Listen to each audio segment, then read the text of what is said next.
Good morning, everybody. Today is Thursday, January 19th. It's about 8:31 a.m. and this is the Board of Education's Finance Committee meeting. We have a pretty short agenda this morning. So Rich, if we could start with a review of the December 2022 financial report. Sure. So just as a reminder, we don't have a finance committee in the month of December, so there is no November financial report. So this is the financial report cumulative through December. So we are forecasting a positive balance of $623,408. So the changes from the prior forecast in October total $69,210.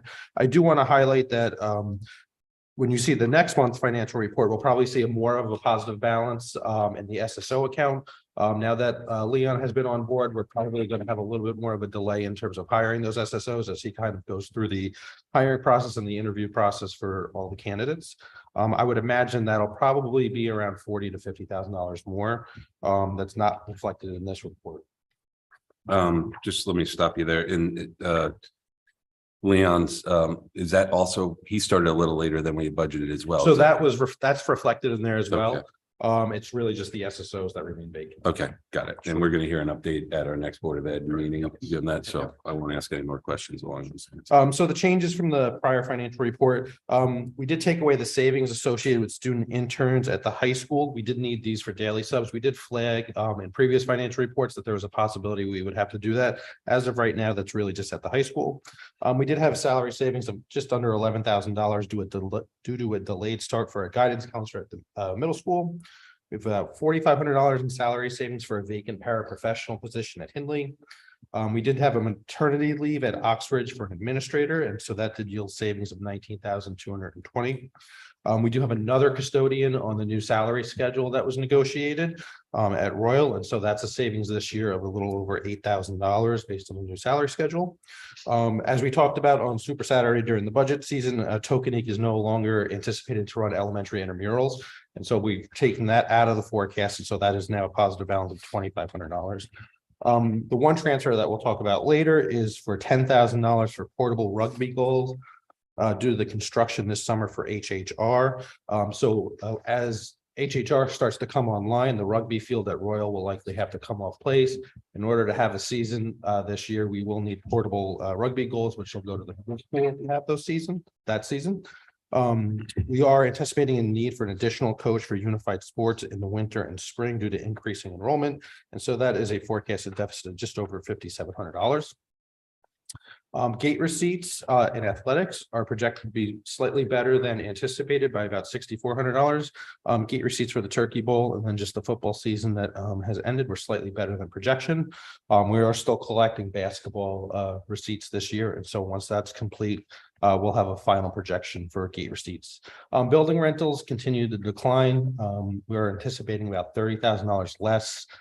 We have less participants for Dance on the Down Low and then the Darien Arts Center. So that is bringing down revenue in rental of buildings in RC12. As discussed previously, the Director of Mental Health's new anticipated start date is March, and so that yields more salary savings than anticipated from the October financial report. We do have some salary savings and some vacant psychologists that are being contracted through a provider through Shirley for about $32,000. We did file the December 1st filing for excess costs at just over $3.4 million. And so the reimbursement would be about $43,000 less than anticipated. However, we do have another filing on March 1st. And so there was one claim that we ended up pulling out because we need more information and more backup. And so should that claim be able to be submitted, that could potentially go back up after the March filing. We do have savings in health insurance of another $46,000. The Director of Security is not electing health insurance. And then again, the delayed start for the Director of Mental Health.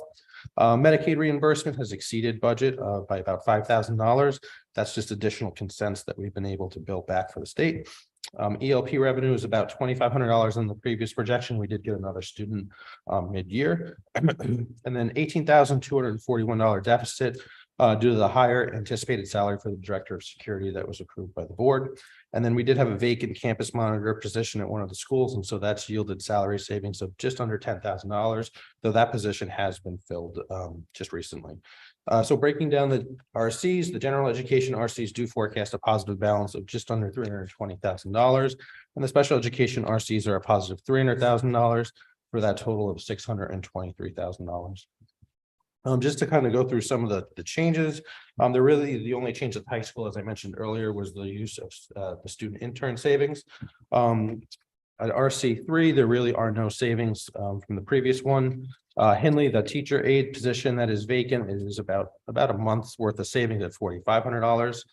No changes in RC7. RC8, as I mentioned earlier, we did have that maternity leave for an assistant principal, and that's that $19,000 in savings. As I mentioned earlier, at Royal, the savings for the custodian that is now on the new salary schedule for that $8,300. No changes at Tokenique, and then at RC11, intramurals is forecasted at a higher positive balance because we're no longer forecasting Tokenique to have intramurals. And then interscholastic supplies has that deficit forecasted at $10,000 for the portable rugby goals. And then gate receipts are higher by $6,400.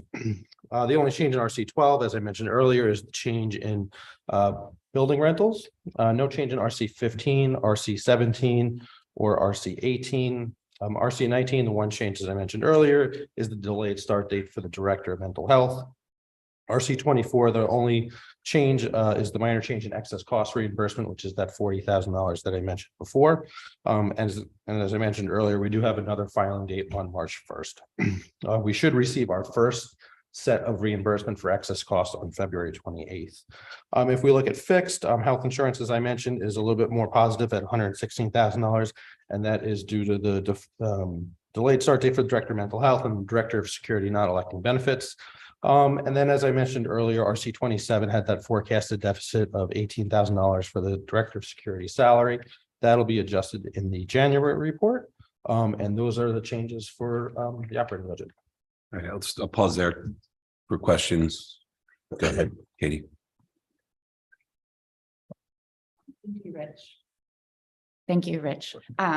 Question for you about the salary savings as it's related to contracted services. So with the psychologists in particular, my understanding from what Shirley had told us regarding Tokenique specifically was that there were contracted psychologists that were going to cover some of the evaluations, and that they were hoping that the building psychologist would be able to cover the caseloads. It's hard to imagine that one psychologist is able to cover caseloads that are two full-time psychologists. So I'm curious about where we would see costs incurred for any of the other scenarios that could happen, right? If there are parents that are asking for reimbursement because they see private, all of those kind of things, where does that show up? So it depends on what the reimbursement is. It'll primarily hit one of two accounts. So when we contract for a psychologist, let's say in this, that's not going to hit your salary line item because they're not our employee. And so you'll see that in consult services. Okay. And so typically what we'll end up doing is we'll show the salary savings associated with the psychologist because we're not paying. As we get closer towards the end of the year and we look at where our consult services, it might be that we bring an adjustment to the board to take that salary savings from the psychologist line item to the consultant line item. It's something similar to what we did last year when we had a number of maternity leaves for SLPs, and then we had to hire contracted services for SLPs. The board then approved a transfer for taking the salary savings from the in-district SLPs to cover the contracted services. If it's an outside evaluation, that would hit pupil evaluation. So it really depends on what those services are, but they would, instead of hitting the operating account because we don't have that employee, they would hit that contracted service or consulting service. Thank you. So because this is such a complicated budget, how do we kind of get a complete financial picture of what it costs us to have those vacancies? And sure. So it depends. In some instances, it's actually less expensive to have a consult or a contracted service than an in-district employee. And so sometimes what you see is you see the positive balance within the salaries, but you don't necessarily see that negative balance in the contracted service because it works the other way around, where you're actually saving money because you're using a different provider. Because it really depends on the rate that psychologist has based on the teacher contract versus what a private psychologist might have. And the same thing with the contracted service. but parent reimbursements go into that as well, They like do. even for Yep, they do. individual Yep. arrangements. Yep. So whether it's a speech or whether it's a psychologist or even like a PT or an OT, Every situation is a little bit different where you might end up having savings because you're using a contractor, or it could actually go the other way around where the contractor ends up being more expensive and then you have the savings in the salary.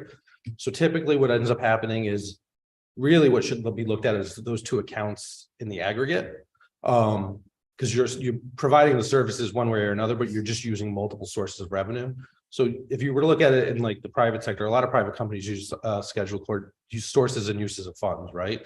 And so that will display how you actually have a service provided, but it might be from salaries, it might be from operating expenditures. It could be from a number of sources of funds. It could be from grant funds, whether it's the ARP fund, it could be from the IDA fund. So it's all those sources that could pull together in order to actually provide that. So as you mentioned, the budget's complicated and there are a lot of sources and uses of funds. And so it's looking at the cost of our staff, depending on what type of staff they are, the contracted services, depending on what they are, whether it's consult services or speech or OT or PT, and then also bringing in those costs associated with some of those grants. So we do include the grant financial report in the budget book, as well as the monthly financial package. And so looking at the ARP ESSER fund is important, especially in terms of special ed for the last couple of years, looking at the ARP IDEA ESSER fund, and then just the typical IDEA grant that we get. And overtime as well, right? If Correct. the Yep. current So one, in some instances, we do have teachers teaching overages. And so when we have salary adjustments, some of those are either staff turnover salary adjustments where somebody left who's either more expensive or less expensive. And then in some instances, you might have somebody who would normally be a 1.0, but maybe they're a 1.2 this year. And they're not a 1.2 this year because we want them to be a 1.2 this year. They're a 1.2 this year because you couldn't find the corresponding body to fill.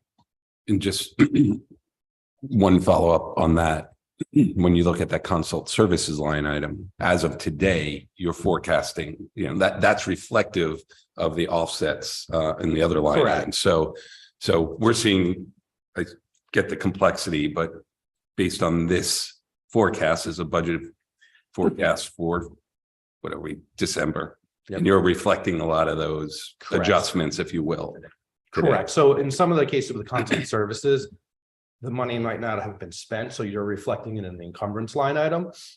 Because unlike an employee who's getting paid every 2 weeks, it's usually a net 30 days in which you're paying a contractor. So you might actually see it in the encumbrance, and it might look like maybe you haven't actually spent as much as you would, but it's just because the cash hasn't actually physically left. What is consult services in terms of So the it's account number? So it's about 1.4 million for special education. What's the account number? You know? 12001, I believe. So in Hersey, Good. in Hersey 24. Okay. And so consult services can be anything from anxiety therapy, music therapy, psychology therapy services, anything that's really a third party provider that's not related to speech, OT, and PT, because we have separate contracted services. And you track the year, I'm not going to look at it now, but you track the year-to-date spending and the encumbrances. And Yep. you see the net. So And so within that, Yeah. like, if we were to look at Munis within that, and you kind of drill down in the ledger, you can see, okay, music therapy was X, Mhm. anxiety therapy was X, and so you can kind of get that detail going forward. awesome. Yeah, go ahead. so just along that line too,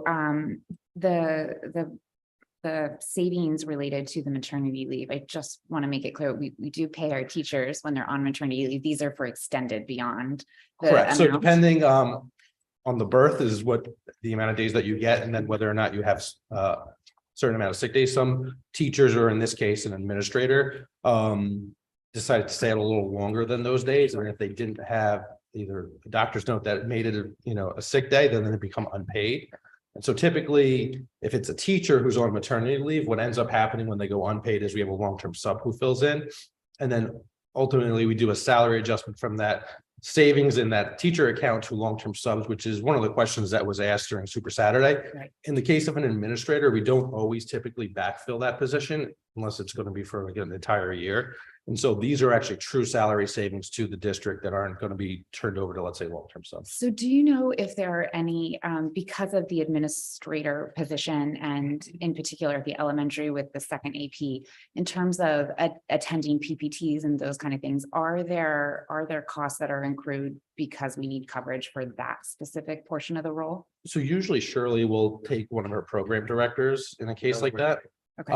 And you kind of flex them over from central office to that school.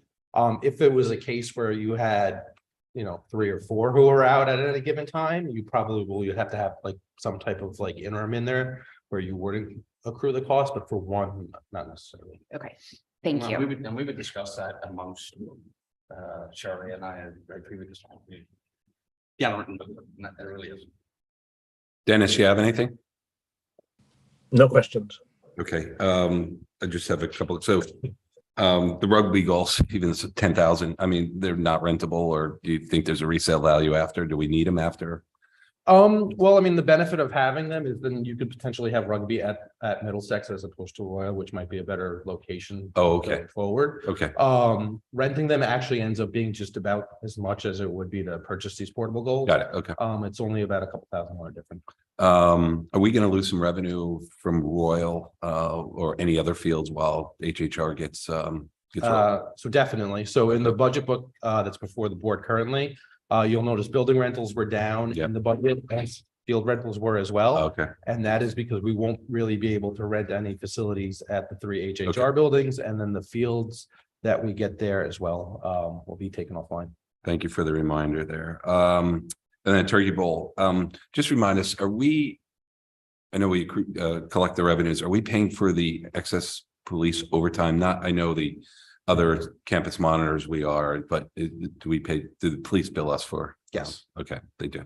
And that's reflected in our Yep. budget. Good, because that was a question. So we don't net it against the gate revenue, so you see the expense in the expense portion of our C11, but then the gate receipts are just the sole gate receipts. And excess cost, my last question, is that are we gonna make, if you look to March, do you think that reimbursement is likely, or is it too early to tell? It's still a little early to tell. They don't give us our preliminary yet. One of the things that it's based on is actuals through about, December 1st, and then your forecast from December 1st through the end of the year, and then you get to true up the actuals through March, and then the forecast through, June. So it does fluctuate a little bit. I would expect us to be in that ballpark now. Okay. And then would you just mind going through food service? Sure. So the food service account had another positive month. We are forecasting a positive surplus for the year, about $226,000. Currently, we're at a loss of $23,836. And just as a reminder, we typically run a loss for about the first 6 months. And part of the reason we run a loss for the first 6 months is you have some overhead that you have to purchase. So you have to buy a lot of food in the beginning of the year. You have some retirement benefits for the in-district providers that we have. And then, for the first couple of months, you don't have any sales. You don't have any sales, obviously, in July and August. And then slowly the sales start to accumulate, and then that kind of goes down. So we would expect that fund to probably be in the positive, in the black, starting in January. Sales continue to be positive for the year. We anticipate the fund balance growing to a little over $650,000 by the end of the year. If we look at the last couple of years average, when we brought Chartwells in, we've been making about a little over $200,000 every year. If we exclude out the COVID years, and then we look at probably the 5 years before that, when we were self-operated, we were essentially break even. And so it's definitely been a positive in terms of our financial performance in the food service fund, as well as just the quality of food for the program.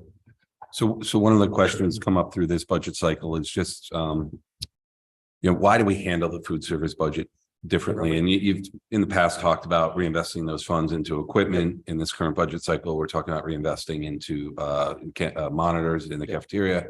But why is this kind of separate and distinct? So every school district has a cafeteria fund, whether you're self-operated or you're contracted out. It is considered by the government a non-major governmental fund or activity, a special revenue account, because it's not funded by taxpayer dollars. It's funded through the sale of food. And so when you actually look at the annual audit, it's actually classified as a special revenue account and a non-major governmental account. So you do have to have it separate. You can't commingle the two within your operating account. The purpose of a cafeteria fund is to be self-sufficient, ideally, in which the sales or proceeds from selling cover the costs of whatever you're having. In some districts, and I had mentioned this at a previous meeting, we and Westport are considered now the flagships for Chartwells. And so just in a short couple of years, we've kind of made it to that status. And so we've generated a lot of profit. And so you don't necessarily want to have to sit on that profit. So you can't necessarily use cafeteria revenue or profits to pay for anything that you want. Some of those revenues aren't necessarily, unattached to anything that you want, where you could pay for, let's say, teachers or things like that. Rugby Or goalposts. rugby goalposts. It really should be to support something that's associated with that. So when we look at districts like ourselves or Westport, which is another example, who has been very profitable for a decade plus, you can use those excess funds to support things that relate to the cafeteria. So in the case of Westport, they use it to offset some custodial costs because you have to clean the cafeteria, you have to clean the kitchen, things like that. In the budget that's before the board now, we are recommending using some of those excess funds to support lunch monitors. So the lunch monitors go towards the lunch experience within the school because it's supervision and things like that. So it's not that we can take that, $200,000 and make it a credit against our budget. Really, the most appropriate use of those funds is something that supports the cafeteria program, whether it's reinvestment in equipment, lunch monitors, cleaning services, things like that. Yeah, go ahead. So Rich, on those, thank you for explaining the intended use of that. I'm curious as to what the timeline is that the surplus has to be spent. Like, for example, Oxbridge, when the assembly wing is completed, will be kind of piloting a return to sustainability in the cafeteria with reusable things. And hopefully it's successful and it's a model that we can do with the other schools. So it seems that a surplus from the lunch services could go into that, but I'm curious as to what constraints we might have in terms of what we need to pay when and what money we're making annually. So unlike your operating budget, where you're like your pot of gold kind of disappears at the end of the year, this is an account that can accumulate funds year over year, and then you retain those funds. Part of the reason why you retain those funds, one is, as I mentioned earlier, unlike basically like every district, your cafeteria funds typically run at a deficit in the beginning of the year, and it's those sunk costs that you have to kind of come out. So you want to retain those. The other is if a refrigerator goes offline or a stove goes off online, you don't want to have to wait necessarily for the appropriation process to get that refrigerator fixed or repaired, where you're going to have to take that cafeteria offline. And so you have those funds available as kind of like a cushion or a means to continue to operate those programs. And so the one school this year that's obviously not performing as well as we'd hope is Oxford, because they don't actually have a cafeteria. We would expect I'm actually surprised you didn't make it work anyway. we would actually expect even more growth next year as that school comes online. And so if the sustainability program that's being piloted at Oxbridge, once that school is officially online, is successful, and it's something maybe we want to see at Hindley or Holmes or Tokenique or whatever, you do have that ability to use those funds to kind of start piloting those as well in other schools. Great. Okay, Dennis, anything else along those lines? We just have one other agenda item. No, you guys covered it. Okay, and then the second item is the budget transfer. So we have one transfer that we're recommending for the board. It is for those portable rugby goals. And so it would be $10,000 going to interscholastic supplies and RC11. And then we would recommend taking the savings from health benefits due to the delayed start of the director of mental health to offset those costs. Okay, it's pretty straightforward transfer for me. I would support it. Dennis? Yeah. Yep, support. We'll bring that forth, I guess, at the next board meeting. Great. After that, any public comment in the audience? Seeing none, Michelle? There is no raised hand at this time. Awesome. So can I get a motion to adjourn?